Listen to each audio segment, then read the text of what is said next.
Hello friends, knowledge nest में आप सभी का स्वागत है। तो आज हम लोग देखेंगे रुक्मणी पब्लिकेशन का सेट 8 का क्वेश्चंस। चलिए स्टार्ट करते हैं। तो हमारा पहला क्वेश्चन क्या है? निबंध लिखना है 150 शब्दों में। पहला क्या है? विद्यार्थी और अवसाद। और दूसरा क्या है? व्यायाम का महत्व। चलिए ठीक है। दूसरा क्या क्वेश्चन है? अपने मित्र के पास 50 शब्दों में एक पत्र लिखे जिसमें उन्हें परीक्षा में उत्तीर्ण होने पर बधाई दे रहे हैं आप। ओके। तीसरा क्वेश्चन क्या है? नीचे के दिए गए मुहावरों का अर्थ बताएं और उन पे वाक्य बनाना है। चलिए ठीक है। चौथा क्या है?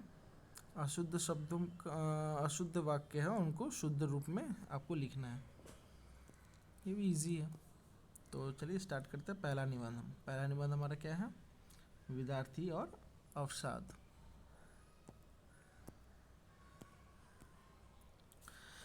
विद्यार्थी और अवसाद।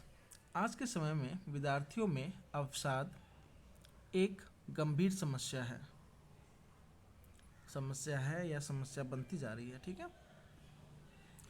पढ़ाई का दबाव, प्रतियोगिता, माता पिता की अपेक्षाएं और सामाजिक अपेक्षाएं विद्यार्थियों के मानसिक स्वास्थ्य पर नकारात्मक प्रभाव डालती है। जब विद्यार्थी अपने उम्मीदों या दूसरों की अपेक्षाओं पर खरे नहीं उतर पाते तो वे निराशा और अकेलेपन का अनुभव करते हैं। अवसाद के लक्षणों में चिड़चिड़ापन, उदासी, आत्मविश्वास की कमी और पढ़ाई में रुचि कम होने शामिल है। इसका प्रभाव उनकी शारीरिक और मानसिक सेहत के साथ साथ उनके प्रदर्शन पर भी पड़ता है। ठीक है। इस समस्या को हल करने के लिए परिवार, शिक्षकों और दोस्तों को उनका समर्थन करना चाहिए, सकारात्मक वातावरण बनाए रखना चाहिए।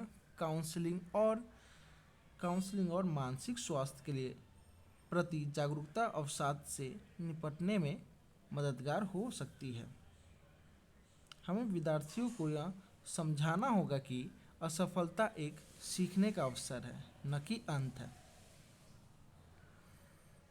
चलिए ठीक है। बी नंबर क्या था हमारा? व्यायाम का महत्व। फ्रेंड्स, मैं चाहता हूँ कि आप मेरे वीडियोस को लाइक एंड शेयर करें।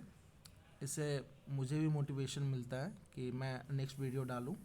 और ज़रूरत पड़े तो आप कमेंट भी कीजिए। जो अगर आपको किसी चीज़ में समझ में नहीं आ रहा है या मुझे और कुछ अच्छा करना चाहिए, उसके लिए भी कमेंट किया कीजिए। तब मुझे पता चलेगा कि नहीं, मैं सही डायरेक्शन में आपका वीडियो बना रहा हूँ या नहीं बना रहा हूँ। अगर मेरे से भी कुछ त्रुटि होंगे तो वो भी मुझे बताइए आप। ठीक है। तो चलिए स्टार्ट करते हैं। दूसरा, व्यायाम हमारे शरीर और मानसिक स्वास्थ्य के लिए अत्यंत आवश्यक है। यह न केवल शरीर को स्वस्थ और मजबूत बनाता है बल्कि मानसिक शांति और आत्मविश्वास को भी बढ़ाता है। नियमित व्यायाम से मांसपेशियां मजबूत होती है, रक्त संचार बेहतर होता है और शरीर में ऊर्जा का स्तर बना रहता है। व्यायाम हृदय रोग, मोटापा, मधुमेह और अन्य बीमारियों को रोकने में सहायक है। यह तनाव और चिंता को कम करके मानसिक स्वास्थ्य को बेहतर बनाता है। योग, दौड़ना, साइकिलिंग और तैराकी जैसे व्यायाम शरीर को लचीला और सक्रिय बनाए रखते हैं। आज की व्यस्त जीवन शैली में व्यायाम का महत्व और भी बढ़ गया है। हर व्यक्ति को दिन में कम से कम 30 मिनट व्यायाम का आवश्यक होना चाहिए। यह न केवल हमें स्वस्थ रखता है बल्कि हमारे जीवन को खुशहाल और ऊर्जावान बनाता है। दोस्तों, अभी जैसे आपका एग्ज़ाम्स का टाइम है तो आप कोशिश कीजिए कि सुबह में उठ के आप थोड़ा व्यायाम या मेडिटेशन कीजिए, जिससे आपको कुछ भी क्वेश्चंस वगैरह याद रहेंगे, आपका दिमाग शांत रहेगा, ठीक है। तो मैं आप लोग को ज़रूर बोलूँगा ये आप कीजिए ज़रूर, ये आप लाइफ में इम्प्लीमेंट कीजिए जितना हो सके। चलिए, तो दूसरा हमारा क्वेश्चन क्या था, अपने मित्र के पास 50 शब्दों में एक पत्र लिखे जिसमें उन्हें परीक्षा में उत्तीर्ण होने पर बधाई दे रहे हैं आप। तो चलिए देखते हैं दूसरा। जो आपके मित्र हैं उनका नाम, प्रिय शुभम, सप्रेम नमस्कार।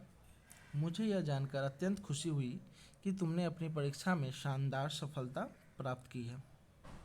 यह तुम्हारी मेहनत, लगन और अनुशासन का परिणाम है। तुम्हारी इस उपलब्धि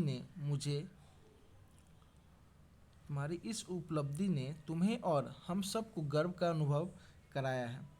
मैं तुम्हारे उज्जवल भविष्य की कामना करता हूँ। हमें इस सफलता का जश्न साथ में मनाना चाहिए।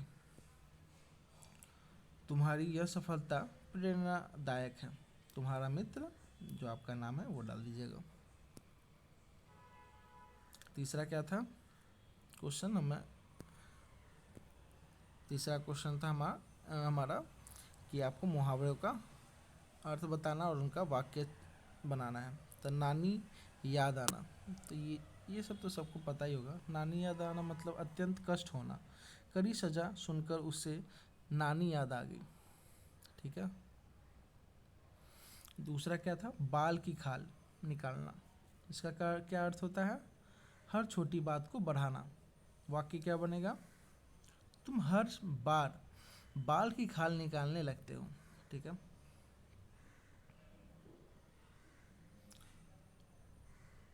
और तीसरा क्या था, सी नंबर क्या था, मैं देख लेता हूँ एक सेकेंड। गंगा नहाना। गंगा नहाना मतलब पवित्र होना। दान करके उसने मानो गंगा नहा ली, ठीक है। और चौथा क्या था, दोहरी मार। इसका अर्थ क्या होता है, एक के बाद दूसरा नुकसान होना। पहले नौकरी गई, फिर घर, या दोहरी मार थी। चलिए, चौथा क्या था हमारा, अशुद्ध वाक्य को शुद्ध में लिखना है। देखिए, पहला क्या था, चौथा का ये, स्कूल के बच्चे पिकनिक पे गए हैं, ठीक है। तो इसका क्या बनेगा, शुद्ध में, स्कूल के बच्चे पिकनिक पर गए, ठीक है। यहाँ पे उधर क्या था, पिकनिक पे गए पर नहीं, पिकनिक पर गए हो गए यहाँ पे। चौथा क्या था, चौथा का दूसरा, हमें समय को व्यर्थ नहीं गंवाना चाहिए। चलिए, तो इसका क्या होगा, हमें समय को व्यर्थ नहीं गंवाना चाहिए। यहाँ पे अनुस्वार लगेगा, ठीक है। सी नंबर क्या था, 4 का, शिक्षक ने छात्रों को प्रोत्साहित किया। शिक्षक ने छात्रों को प्रोत्साहित किया, तो इसका क्या होगा, शिक्षक ने छात्रों को मेहनत के लिए प्रोत्साहित किया। किस चीज़ के लिए, मेहनत के लिए।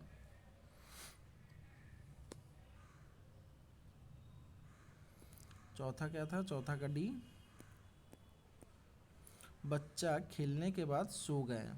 नहीं, यहाँ पे ये गलत है, बच्चा खेलने के बाद सो गया, गया नहीं होगा, यहाँ पे गया होगा। और चौथा क्या था, सॉरी, पांचवा, सर्दी के मौसम में धूप सुहानी लगता है। नहीं, यहाँ पे भी गलती है, सर्दी के मौसम में धूप सुहानी लगती है। तो यहाँ पे हमारा 4 नंबर भी कंप्लीट हो गया। फ्रेंड्स, आज का हमारा ये रुक्मणी पब्लिकेशन का सेट 8 का हिंदी का क्वेश्चन हमारा ख़त्म हुआ। और इसका पीडीएफ आपको पता ही है, ये मिलेगा नहीं आपको, क्योंकि आप पीडीएफ देख के डायरेक्ट आप लिखना स्टार्ट कर दोगे। मैं चाहता हूँ आप वीडियो को दोबारा देखिए एक बार, ठीक है। देख के लिखिए एक बार, फिर से दोबारा वीडियो देखिए। आपको पॉइंट्स याद होने चाहिए, लिखने का आदत डालिए, क्योंकि आपका टाइम बहुत ही कीमती है। मई तक आपका एग्ज़ाम ले लिया जाएगा, और प्रैक्टिस जितना से जितना हो सके करते रहिए, ठीक है। और हो सके तो प्लीज़ लाइक शेयर कीजिए, क्योंकि इससे मुझे पता चलेगा कि मेरा मेहनत सही हो रहा है या नहीं हो रहा है। कमेंट भी किया कीजिए, अगर किसी चीज़ का लगता है कि नहीं ये चीज़ होना चाहिए तो वो भी कमेंट कीजिए, तो मैं उस चीज़ को देखूँगा और इससे मुझे हिम्मत भी मिलता है। ठीक है, तो चलिए आज के लिए हमारा सेट 8 कंप्लीट हुआ। नेक्स्ट डे हम लोग सेट 9 का हिंदी के क्वेश्चंस करेंगे। Thank you.